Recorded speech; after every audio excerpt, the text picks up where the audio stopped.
San Francisco, it's a love-hate relationship, man. Show is. You know?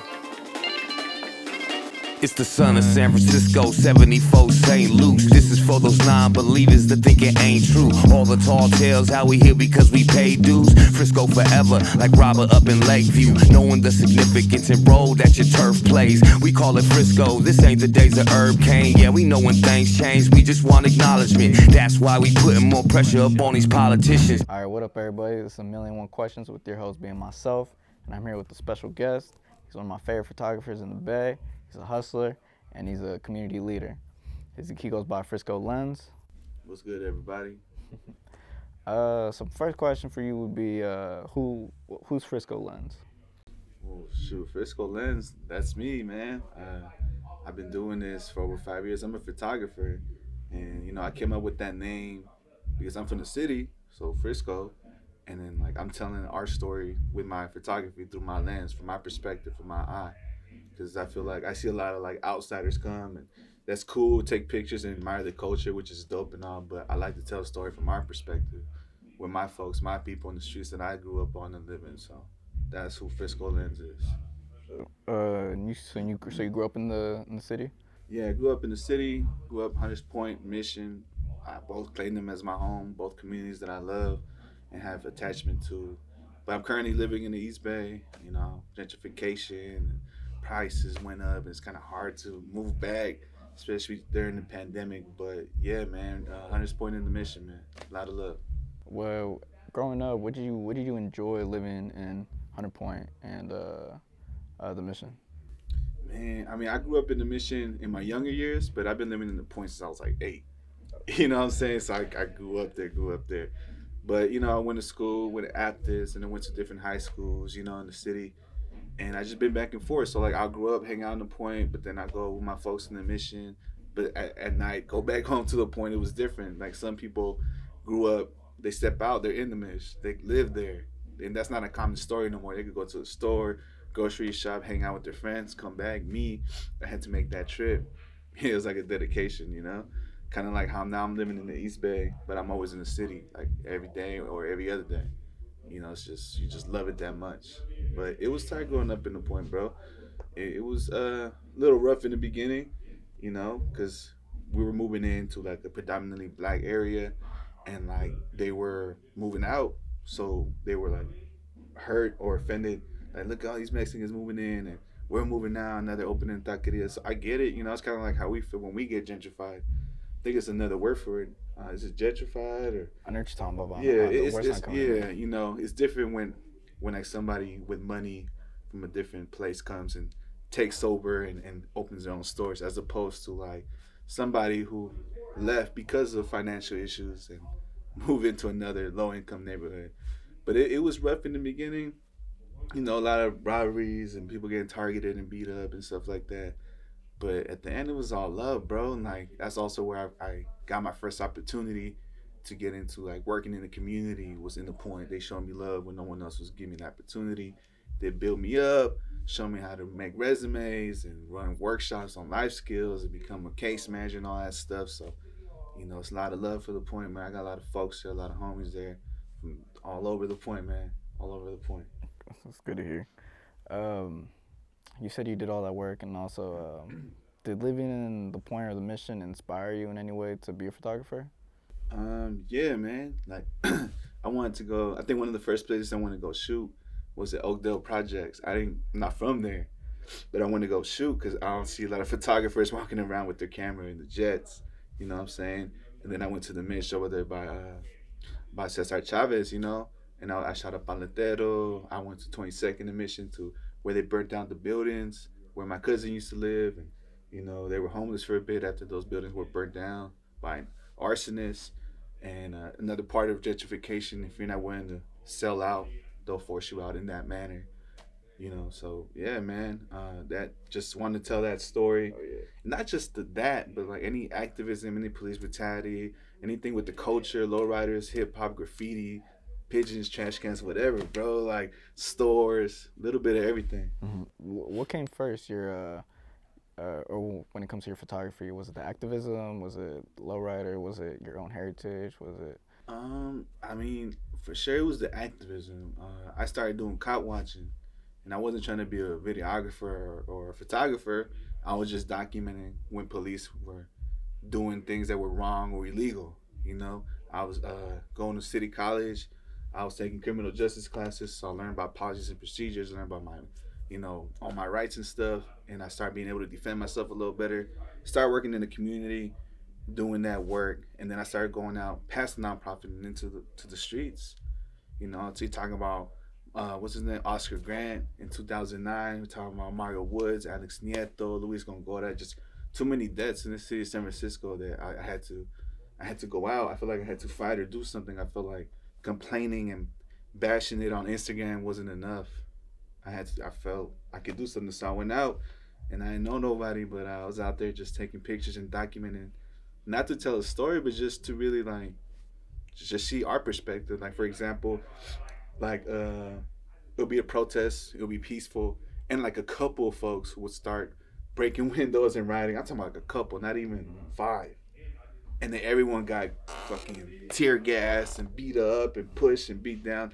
And then the next morning on the news, you'll look and the news will say like, oh, a rioters in Oakland, California or San Francisco. I'm just like, oh no, like that's crazy. So I started documenting, and I would go like on ABC 7 News and Crown 4, and I'd fucking, I don't know if I want to put that on there, but I'd post a video contrary to what they were saying, showing the cops being the offense, and I got blocked by different pages.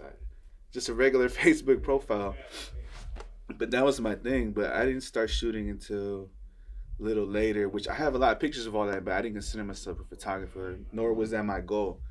But I think I was at Twin Peaks. I was just smoking. I was by myself. Sky was blue. You could see the whole city clearly. And I was like, wow, like, that's beautiful, bro. Like, I love to take a shot of that. But then I had just got a camera, and I was like, I can't use my camera. That's for cop watching and protests. I can't use it. And I'm like, says who? Like, that's my camera. You bought it. Do what you want with it. So I fucking ran to the car, grabbed my camera, and I took my first shot. Like, after that, I got hooked, bro. I literally went to Oakdale right after and shot in the projects. And then I went to the Mission and shot where I sat on 22nd and Mission. I was all over with it, just documenting everything that I felt I saw on the daily. I like how you said it. Like you want to show the other perspective, the other side of it that the news ain't gonna show, or they're gonna make the people look ugly. But you're showing on the ground. You're actually there. So when you were doing the cop watching, was that like you and your own thing, or was that? It was just me, man. My bad, but like, what clicked that made you say that? Oh, I wanna do. Like for me, it was Oscar Grant. Yeah. Like that's where actually it was way before that. It was the first time I read the autobiography of Malcolm X, where I was kind of I wanted to become more socially conscious over all the shit that's going on. For you, what clicked that made you want to pursue not even just cop watching or anything, just want to become more socially conscious? Shoot, man, I never really felt like included or part of what I guess people would call America and stuff, since a kid, bro. I'm talking about since I was 4th grade. Fast forward, I grew up in the streets, bro. I did a lot of fucked up things, bro. I did a lot of things that I'm not proud of and things that it is what it is, bro. I wiggled, I survived, I'm here. Much love and respect to everybody out there trying to make it, bro. But I was just not caring about no one, doing my own thing.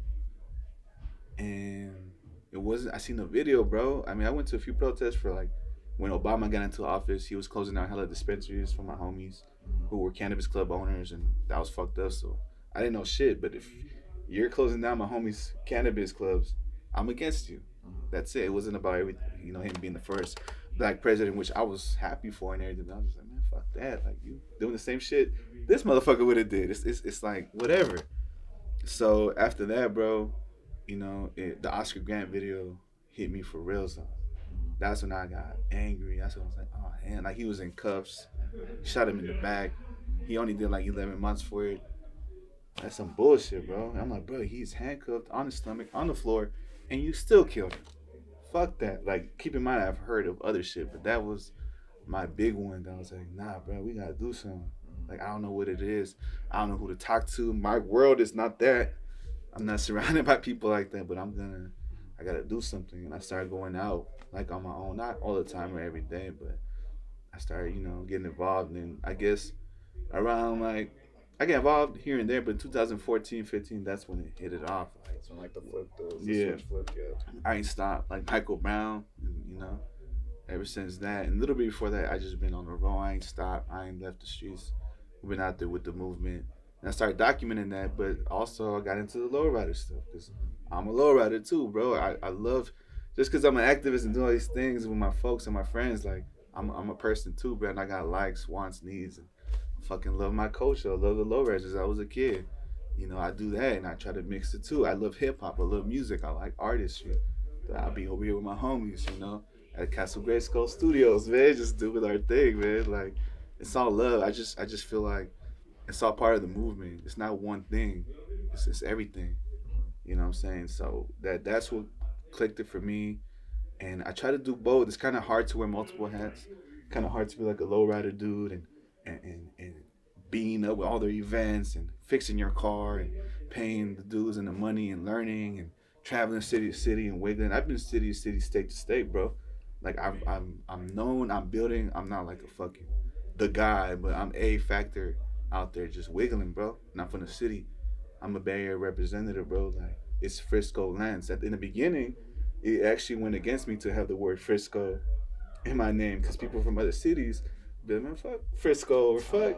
Like, it could be in SoCal or up here or in another state. So if you have like a regular name, I'm not gonna use an example, but something photography, that's fine because it's vague, it's general. You can apply that everywhere. But when you repping something that, like you said, you talking about like earlier before E40 and Too Short tried to put on for the bed because no one shows love. Yeah, every Too Short song you hear Oakland, you hear the town. He has to do it. So I'm saying Frisco. Like, look at my shit. It's my shirt. It says Frisco Lens Photography. That's the 49 bus. That's my car doing 3-wheel. That's the city. That says Mission District. Like, bro, I'm repping. People in LA wearing this shit. Real talk, bro. I have motherfuckers buy it in New Mexico too. And your calendars too. Yeah, my calendars. I got all that shit right here, bro. I got you. We'll get to that. Yeah, but multiple hats. Oh, absolutely. I see it too, and that's what gravitated me to even reach out to you about. I want to talk to this guy.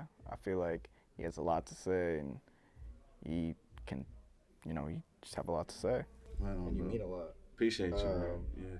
What interests you in the culture of lowrider, the aesthetic? Man, to me, man, it's not really like an aesthetic, but I see how it is like in general. But me, bro, the first time I like a lowrider, I was like 4 years old. We were driving by, me and my stepdad. My dad, he raised me, so, but technically it's my stepfather. You know what I'm saying? He's OG fucking Mexican motherfucker with a big truck and loud corridos and shit. That's him, bro.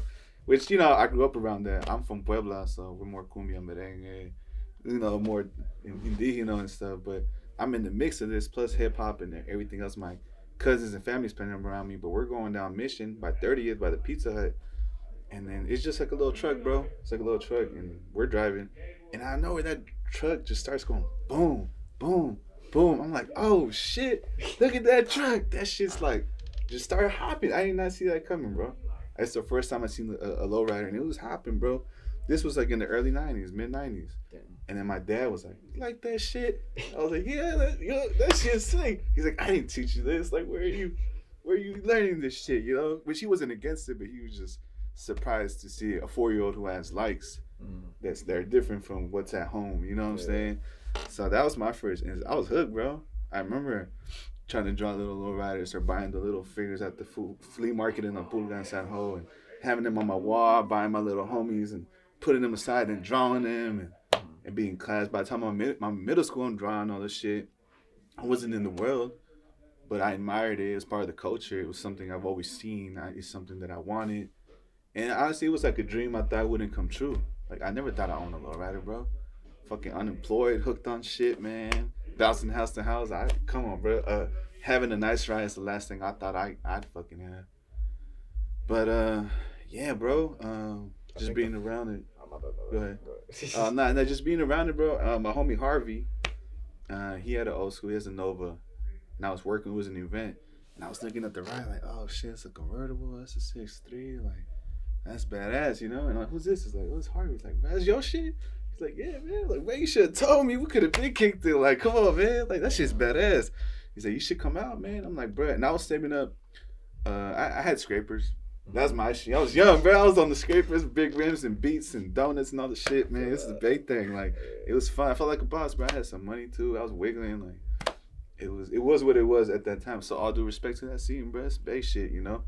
But I never thought I had a lowrider. I told him how much this shit costs, bro. Like, it depends. That's the answer you're gonna get all the time. What kind of car you want? And you want something from the 60s? You want a 90s, 80s car? You want something beat up, or you want something ready to go? So I said, I want one of the cars, bro. Like, I don't know. Like, how much you got? Like, I got a couple of racks saved up. Like, save up some more. And I was like, fuck. Now I was really trying to get Challenger. I remember I was trying to get Challenger, the newest one. What I forgot, 2015, 16, whatever year it was. I wanted the newest one. I saved up money. I had a good paying job at the time. I was ready, you know. But I started seeing all these rides. I was like, man, fuck that. I might want to, you know. So I was trying to buy one. I saved up, and I saved up like fucking. And lowriders cost a lot more money now, all right, especially during the pandemic and everything. But I had saved up like 5 racks, and the dude's like, "Give me 7,500." I said, "Hey, what's up, bro?" Like, it was a blue Impala, 64 blue with the white top. He let me drive it and shit. Motherfucker trying to suck me in, and I was just like, it was a dude in Richmond that you know, my boy Jose, that Harvey introduced me to. Scandalo Car Club. Shout out to y'all from Richmond, California. You know what I'm saying? A lot of love to them. But I was there and I drove it and I said, what's up? Can I give you 5? And then I'll pay you every check. He's like, nah, bro, can't do it. I was just like, fuck. And I was like, I would have did the same thing. So I ain't mad at you, you know? And then I call him and I'm like, what's up, bro? You still got that car? I'm a little closer to the price you said. He said, that shit been sold. I said, fuck, man. Why'd you sell it, bro? And he's just like, because money talks, man. Money talks. And I was like, fuck, I can't get mad at that. See, a sucker motherfucker be mad and take it personal and not fuck with him and disrespect the guy. But me, I'm like, money talks. Lesson learned, it's true. I would have did the same thing. So much love and respect. What's your favorite model? I mean, I for sure, my dream car is a 64 Impala convertible, bro. I want to need that. Basically what I got now, but without the top. You know what I'm saying? But I like the 61 Impala. I like the 59, bro. You know, they're all beautiful, bro, but those are my years. 59, 61, 64, bro. They're all pretty badass, bro. I like Monte Carlos too and glass houses. I mean, those are my top ones, but they're up there. But I'm an Impala guy. That's my shit. Chevy. I saw that you started a black and white lowrider challenge. I think last year, 2 years ago. Yeah. How did that go? How far did you reach people? Like, that shit was dope, bro. The black and white lowrider challenge. Shout out to all my folks, bro. Well, first of all, I've been traveling, bro. So like, social media is an easy way to meet and network with people, but the ground and in person is where it's gonna be at. So yeah, I've been traveling. So I done met a lot of talented photographers. A lot of models, a lot of lowriders, a lot of motherfuckers with money, a lot of up and comings, fucking celebrities, bro. Motherfuckers with cars that been in movies and Snoop Dogg videos and shit. Dancers, artists, all kinds of shit. But I've been wiggling. I've been down to LA. I've been down to Arizona. I've been down to Albuquerque, New Mexico. I done been San Diego, bro, and Stockton and Turlock, Sacramento. Wherever there's cars, I'm fucking going, bro. That's my goal. I still got to go to Japan, but this pandemic fucked it all up, bro. They got their own scene up there, but... Oh, for real? Yeah. What? It's fucking sick, bro. They love that shit, bro. Yo, man, I'll send you some links, bro. They love that shit, bro. They even fucking cut their hair bald and wear lokes and dress like, hey, bro, y'all pushing it now, bro, but we don't even dress like that. You know what I'm saying? But... They love the shit. To them, that's an aesthetic. You see what I'm saying? Yeah. But to be 100, bro, some other motherfuckers are riders, bro. They, you know, Big Worm from Friday? Nah. Oh, yeah. Yeah, Big Worm. What's up, Big Purr? With the orange car? That car's in Japan right now. Damn. I got to shoot it. Don't put that on camera, man. Motherfuckers going to take my idea. But I got to shoot that car. Man, that car it's in Japan. I be hitting them fools up. I be going to Google to translate. I write what I want, like basic sentences, nothing complicated. I translate it and I DM them, and then I got motherfuckers buying my calendars and shit out there. But the black and white lowrider challenge, it started with me knowing people, me having that pool. Not everyone from the Bay has traveled like me, or they're barely starting to, but I've been doing it for years. Yeah. So I hit my folks up. I thought about it, and I was like, man, black and white. What if there was a challenge, you know? Because there was other challenges and they weren't that popular. Some of them were cool, but you know how it is with older folks. They don't know how to use social media and they just try to come up with something. Me, bro, I was like, I want to do some shit no one's done. So there's black and white photography challenges. That's a different world. Photography is separate from lowrider photography. Two different things. And it's a big ass world. You can shoot anything. You want to shoot hip hop. You want to shoot roses. You want to shoot birds. Whatever. But I was like, no one's ever done the black and white lowrider challenge, ever. And this, I like to do shit no one's ever done. I'd be innovative, bro. If you want to keep this world excited or keep people going and motivated, you gotta be innovative. And yeah, I looked up the hashtag. I started, BW, something short but not too long, and I came up with BWLR challenge, right? And I looked it up, 0. Like, perfect. That's all me. That's how you started. Like, this is all me right here. You know what I'm saying? And once I did that, I started thinking like, who'd be down? Like, I got friends in different cities and states, like not just people on Instagram, people I've ate with, people I've shown me around their hood and shit, people that let me hop in their cars. Like, I got real ass homies everywhere. And I'm just like hitting my homies in LA because, to be quite frank, LA is like the mecca of lowriding. The Bay, we got our own thing, our own style, but it started in LA. I mean, some motherfuckers will say it started in Texas. Some people say it started in Albuquerque, whatever, bro. But LA is known for the mecca, and it's also like Hollywood's there, the rain rappers are there, everything's there. So if you make it there, you can make it anywhere, kind of thing, bro. They got an advantage, over that too. So I hit up my folks in LA, like, what's up, bro? Like, y'all trying to join in on this challenge? Like, what is it? Like, it's a black and white lowrider challenge, bro. Just post black and white lowrider challenge, throw a hashtag. It's a 2-day thing, and that's it, bro. He's like, what do I win? Like, nobody wins shit. It's just a show out, bro. What you got? Like, yeah, bro, I'm down. Like, all right, let me hit up a few more folks. So I hit up a few more. Like, what's up, bro? Same thing. Once you ready? Want to show out? I'm talking about I hit the top motherfuckers with a following. I'm talking about 20K, 100K. Yeah. Some people say no. I don't be shit. Some, I know if I'm not offended, it's cool. And that's just how it grew, and that's how it turned into what it turned into. Well, they started telling their homies. Then I hit up my Arizona homies. So I'm like, okay, LA, Arizona. There's a gap. Then I hit up my Albuquerque homies. Then I started hitting up other motherfuckers that I follow. Then I started telling everyone in the Bay. I told all my folks last. Because by then I had built a momentum. Like, what's up, y'all want to do a challenge? I got motherfuckers from LA, Arizona. I got motherfuckers. So everyone was just trying to join. Yeah, I had my homies from San Ho, from Sac, from San Leandro, Richmond, everywhere in the Bay. And like, y'all ready? Like, okay, so I made a flyer. And I didn't tell them everything. I didn't even tell them the hashtag because I knew some motherfuckers were going to start just, so I started coming up with shit, planned it out. And then I sent them a flyer and I told them the description. Okay, welcome to the Black and White Lowrider Challenge. What it is this for 2 days. You could post as many as you want or just one, whatever. Make sure your pages are public. And what was dope is there's a lot of people who are up and coming photographers with like not even a few hundred followers, and people who weren't even photographers and wanted to post pictures. And some people became photographers after that.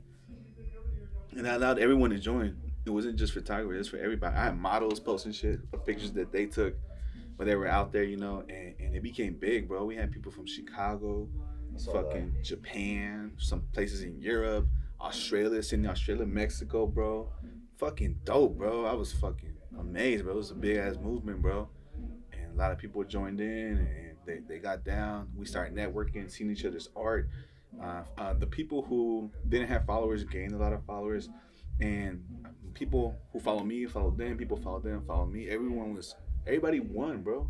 There was no corporate motherfuckers in it. There was no money needed to pop off. It's really just us, and it was for the love of the culture. The fact that there was no winner, people were like, fuck yeah. Because you tell a motherfucker with like 200 followers, you want to do this competition? They're like, nah, bro.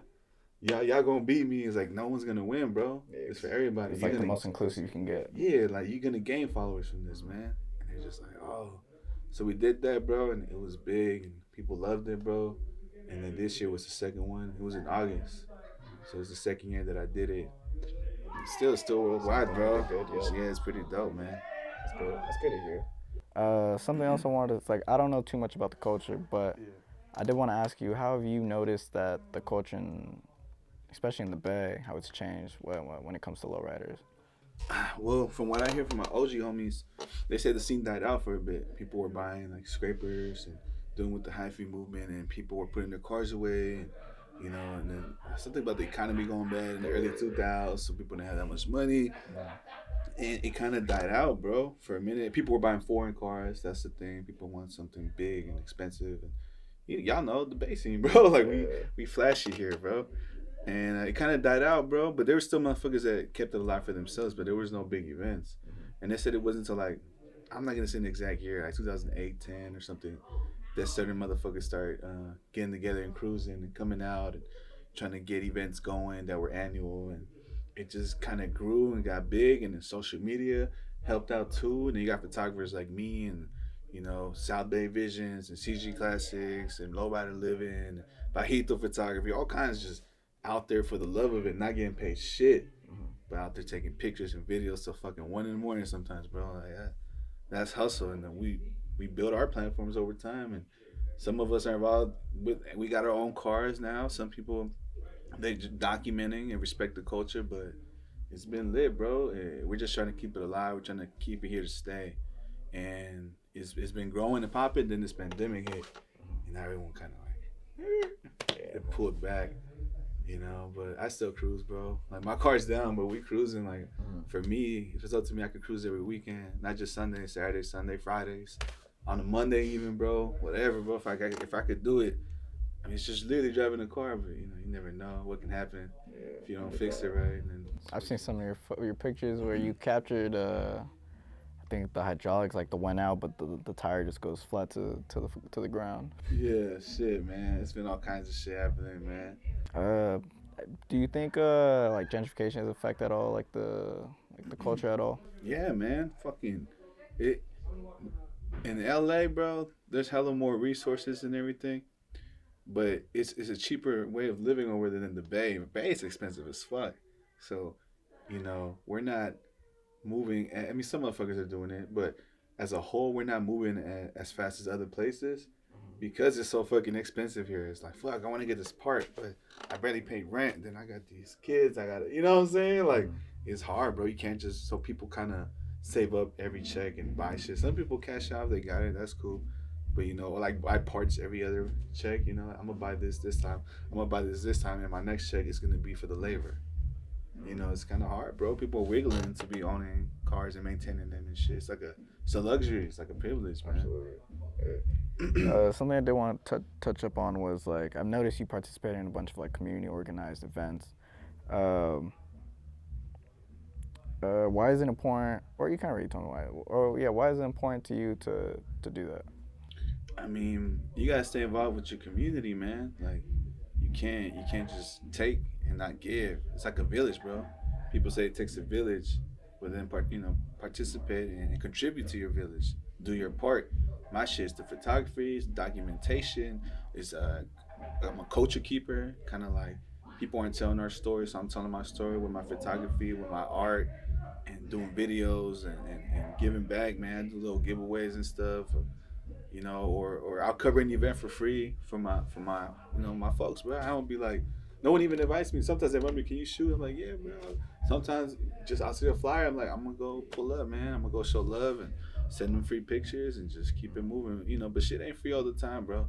Some people try to take advantage of that, like, do this event. I'm like, yeah, I'm gonna just give you guys all my time, and I ain't gonna get shit, but thank yous like that. Nah, bro, you gotta respect, you know, like camera guy, you know what I'm saying? You know, man, shit ain't free.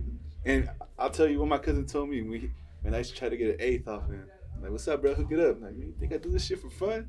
I do this shit for fun, bro. Like, you know, part of it is fun, but we trying to make a profit, bro. So, but it's definitely good to be involved and see what's going on and just contribute and document and say you were there, they were there. And it's fun, bro. And they know, like, when you have a platform, I'll post shit that I know it's not going to get enough likes.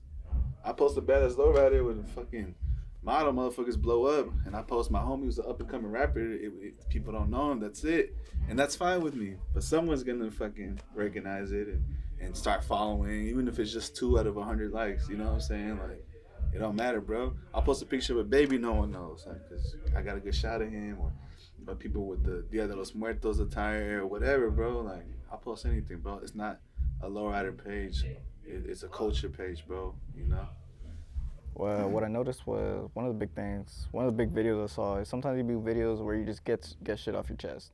The most recent one I remember was the black and brown unity one. Yeah. And what I noticed from that one was that you would kind of like talk about your old self and how you become a better person since then. Like what clicked and what clicked to you that you realized the old you isn't the best you? Man, because I heard hella people, bro. I used to be a selfish motherfucker, bro. And I think a lot of Frisco folks or Bay folks can probably relate to that because right here we're kind of like on our own lane, you know? We're like, he has a record label now. I have a record label now. He has a record label. Instead of doing something hella big, everyone wants to be independent. They want to be their own boss. And I respect that. That's the Bay Area. Not a lot of, places are like that. So I respect that. But it's just like that independence where it's like doggy dog world, bro. Absolutely. As long as I'm winning, I don't give a fuck about nobody here, bro. Get out of my way. And if you let me get over on you, it's because you inferior, you weak, and you don't protect yourself. And I'm winning from that. And that's your fault. It's not my fault. It's not my life. So I had that mentality, bro. And if you have a mentality like that, bro, man, all you gonna do is destruct yourself, everyone around you, your loved ones, and everyone else that's in the way. And it's enough people like that, bro. I don't want to be like that. I don't gotta be like that, cause then it eats me up. I'm not worried what people think or say or do. That's kind of a fucked up thing. I don't worry too much about what people think or say or do, but at the same time, it's like it's also beneficial because I'm not stuck contemplating what I'm gonna do based off the next person's response to it. And I just try to do what's right, even when no one's looking. Not like, oh, I'm on camera. Let me do some shit, and then I have to be like a fucking dick or something. You know, when no one's looking, I try to do something right, and not record it or take credit for it, and then I just do it and live my life doing right, and help when I can help. But if I'm not in a good place, I know when to step back now, and protect myself.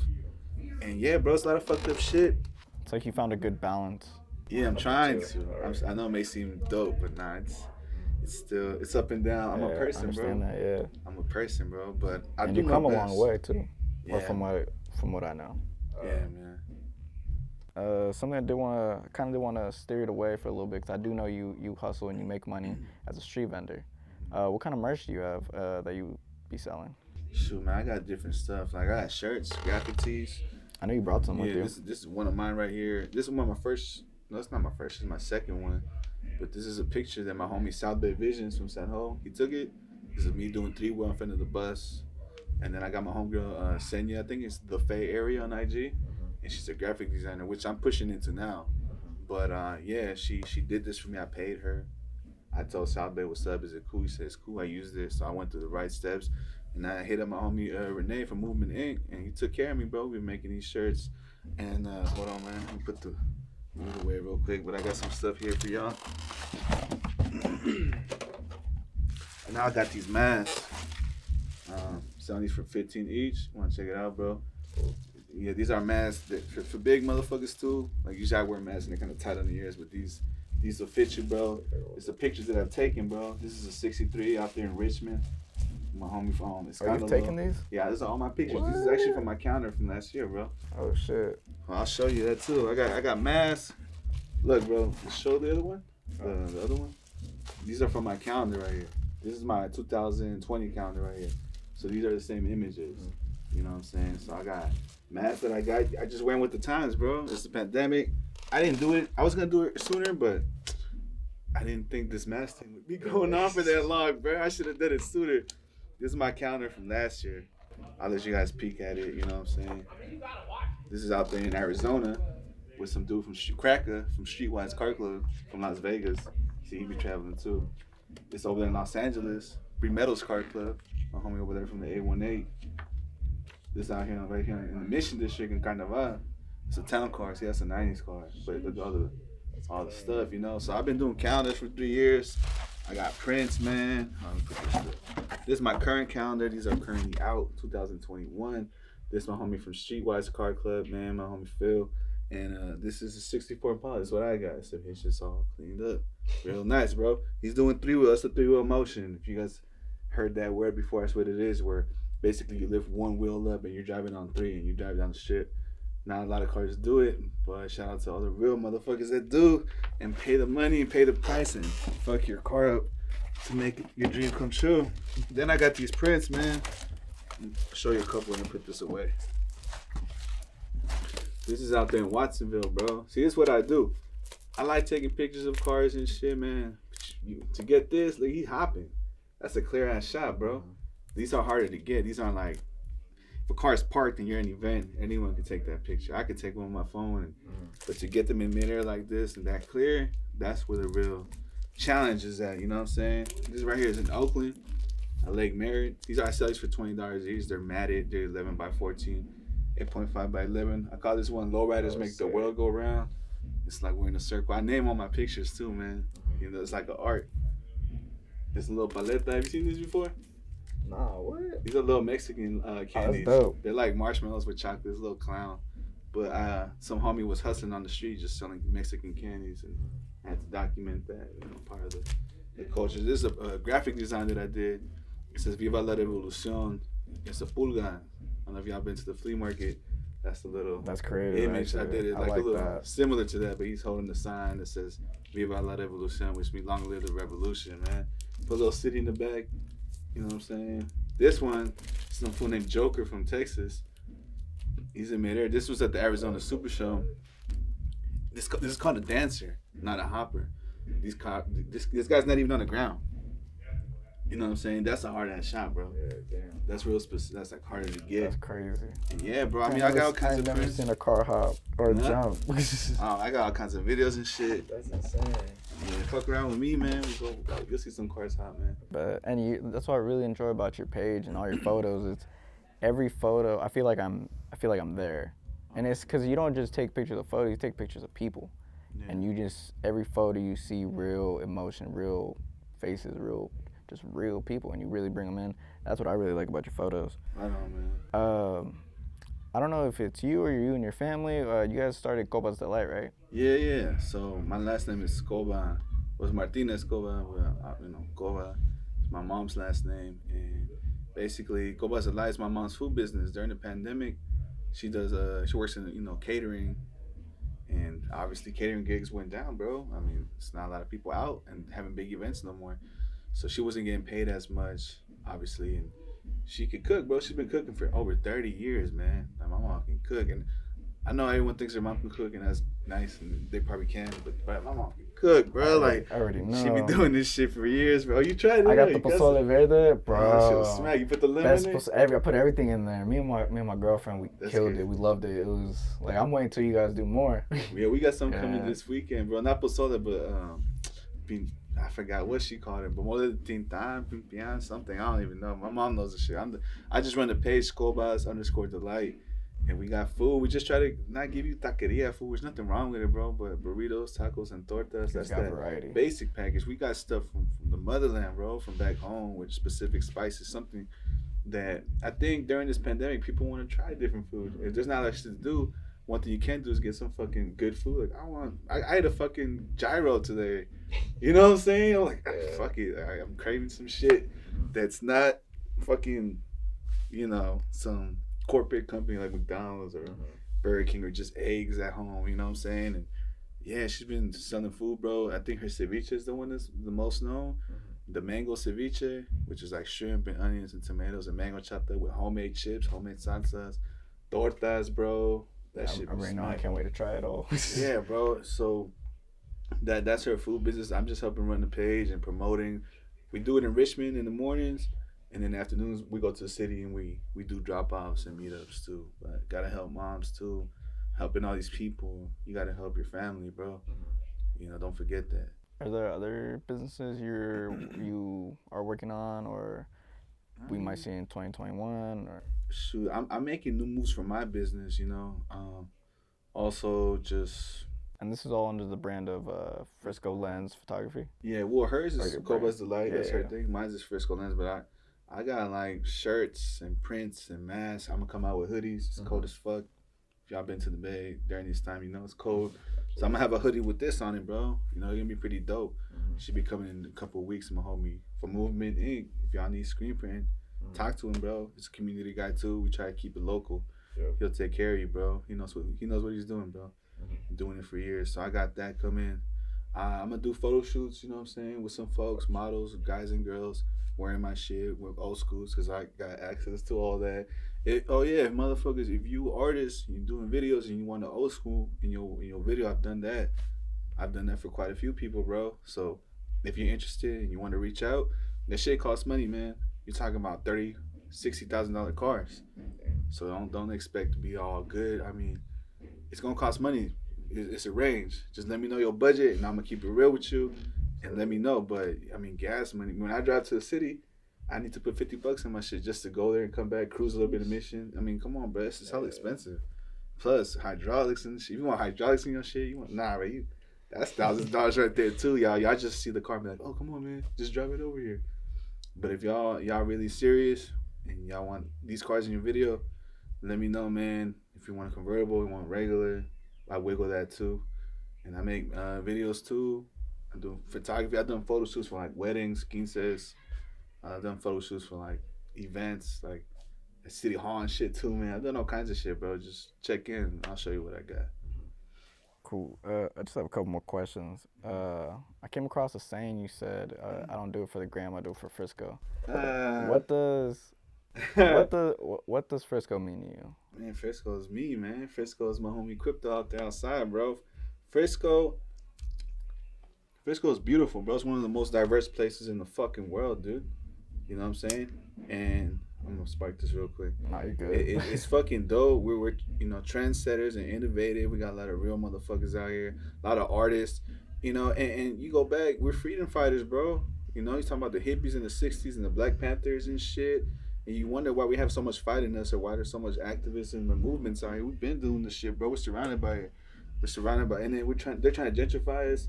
I feel like people like me, any artists or people that you interview or painters or rappers we're all culture keepers, bro. We're basically, with our art and with our music, we're keeping the movement, the revolution alive, the culture alive, our folks. Like, we're still here. Like, you go to Frisco right now, you probably see hella like fucking hipsters and yuppies and techies. And, like, where the people at? You know what I'm saying? But I go out there with my people, we're out there and I document the shit like, here they are, bro. Here we are. Here's everything. We're chilling. And everything you said, bro. I used to take pictures of many just cars, but now I'm trying to document the people, bro. Because the cars, they still gonna be here when I die and when they die. And you gotta look at pictures of cars, you better look at the people and the owners of them cars, the kids of them, or you gotta see who was here. You ever look at a book and be like, damn, look at that shine. I wonder how it was back in those times. That's gonna be me, bro. You go through my gram or you're gonna go through my art shows, you're gonna want to print, you're gonna be like, damn, bro, I'm gonna come up with a book. Hey, my bad, I got a book coming. Oh, for sure. I'm trying to come up with a book, like a thick, hardcover book. It's gonna cost money, yes, but it's gonna be worth it, bro. It's gonna be some shit y'all ain't seen. It's not gonna be lowrider themed, but yes, there will be lowriders in it, but it's gonna be all over the place. I don't even know what's gonna be in it yet, bro. Hey, whatever you put in it, I love all your pictures. I love all your videos. Even it just all looks just like, even on your YouTube, it looks like, I don't want to say freestyle, but it looks like a day and day. Yeah. Like every photo, every video you're doing, I feel like you're taking me through your day, your everyday life, the day and night, and everyone's involved in it. And I think that's important because it helps people realize, just like you said, like, it's not just lowriders, it's the people in them, it's the people looking at them, it's the people within that street that they're riding on. And so it's bigger. You're making it bigger than what lowrider culture is, and that's what I like about it. And you're even doing more with activism too. Yeah, man. So I think that's important. Another thing, I'm doing a documentary for my homies, The Watershed. They're dropping the second album on January 1st, and I've been there in the studio while they record tracks, while they're writing. I've been there at their shows, pre-COVID. I've been with them after the COVID, and they're dropping the album, The Watershed, under Solidarity Records. My homie Monk, Gable, MC Pause, Brycon Bay, and Crypto, man. Y'all should check out that music, The Watershed album, man. Absolutely. Yeah. That's pretty much all I got for you. The floor is yours if you want to talk about anything else or if you want to share anything. Well, I appreciate you coming out, bro, and interviewing me. Like, I've been ready for this for a minute, bro, and you one of the first motherfuckers to hey, you hungry, you innovative, you ready, you reached out, so I said, yeah, bro. I mean, usually be 100, I'd rather get to know someone a lot better and see what they're about and make sure they're clear and do background checks and shit before I put my name associated with anybody. Yeah. But I just gave you the benefit of the doubt. You seem like a good vibe, good person, good intentions. You're hungry. You got a dream, you got a vision, you're investing in it, you know what I'm saying? So fuck it. We're I here, so appreciate that. keep doing what you do, bro. And like I said, you need some more folks surrounded by good artists, good folks, good people. And just I wish you the best in everything that you do, bro. We'll be in touch, man. And I'm here. I'm gonna continue to struggle. Motherfuckers get involved in your community, not just giveaways, but go to them fucking shut shit down, man. Make noise, run up on these politicians, pull their car, call them out on their lies, bro. Don't just sit there and complain. Don't repost my shit. Go out there, join me. I'm tired of motherfuckers saying, "Good job, bro. You're doing it for the people and shit, man. Come help me, motherfucker. I don't want your recognition. I need help, bro. We need to, do some shit. Make real changes, bro. You put pressure on these motherfuckers, they gonna keep tossing you bones, bro. It's better than just sitting there complaining. So get involved, bro. Care, have love. If you have dreams, chase your dreams, bro. Don't sleep on them. Ain't nothing worse in life than broken dreams, bro. You better fucking move. Life's too short, bro. You can't die and regret shit. You might as well live it. As long as you're not hurting other people, stepping on other people's toes while you're doing it, then that's fine. But chase your dreams, be hungry, seriously analyze and look at yourself, bro, and just try not to be too judgmental and be open-minded and figure out what you got in common with people, then separate yourselves on your differences and shit. Just find common ground and build, bro. Build with people around you, bro. In the Bay, or our people in general, we have a lot of rich culture, a lot of rich history, we're rich in skills. We got all kinds of shit to offer. Like, if you want to support locals, bro, you need construction, get a black or brown business. You need food, get a black and brown, hit up Coba's LA. You need a photographer, hit up me up, man, or some. You know what I'm saying? You need some clothing, hit up some local folks, man. You want to get interviewed here, bro, he's up and coming, bro. He hungry. You know what I'm saying? Like, just keep it within ours, bro, because everyone else, they got their own shit, bro, and they're doing great. Fucking Walgreens is doing great, McDonald's is doing great, KFC, all these motherfuckers, they don't need our money, bro. They'll be fine. We need it more than they do, so just keep it all here, bro. For sure. Right on, bro. Appreciate you, man. See ya. Peace out, y'all.